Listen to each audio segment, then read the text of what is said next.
Exodus chapter 2, New International Version.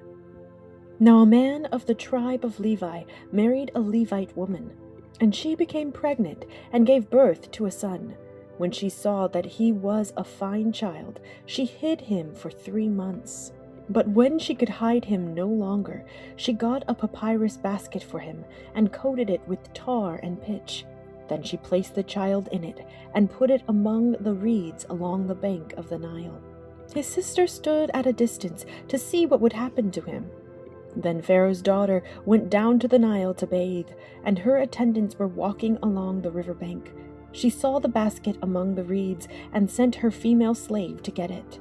She opened it and saw the baby. He was crying, and she felt sorry for him.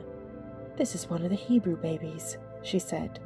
Then his sister asked Pharaoh's daughter, "Shall I go and get one of the Hebrew women to nurse the baby for you?" "Yes, go," she answered. So the girl went and got the baby's mother. Pharaoh's daughter said to her, "Take this baby and nurse him for me, and I will pay you." So the woman took the baby and nursed him. When the child grew older, she took him to Pharaoh's daughter, and he became her son. She named him Moses, saying, "I drew him out of the water." One day, after Moses had grown up, he went out to where his own people were and watched them at their hard labor. He saw an Egyptian beating a Hebrew, one of his own people. Looking this way and that, and seeing no one, he killed the Egyptian and hid him in the sand. The next day, he went out and saw 2 Hebrews fighting. He asked the one in the wrong, "Why are you hitting your fellow Hebrew?" The man said, "Who made you ruler and judge over us? Are you thinking of killing me as you killed the Egyptian?" Then Moses was afraid and thought, "What I did must have become known." When Pharaoh heard of this, he tried to kill Moses. But Moses fled from Pharaoh and went to live in Midian, where he sat down by a well.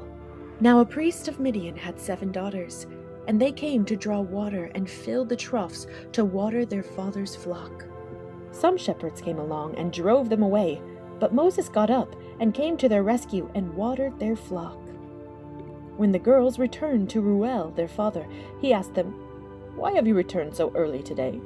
They answered, "An Egyptian rescued us from the shepherds. He even drew water for us and watered the flock." "And where is he?"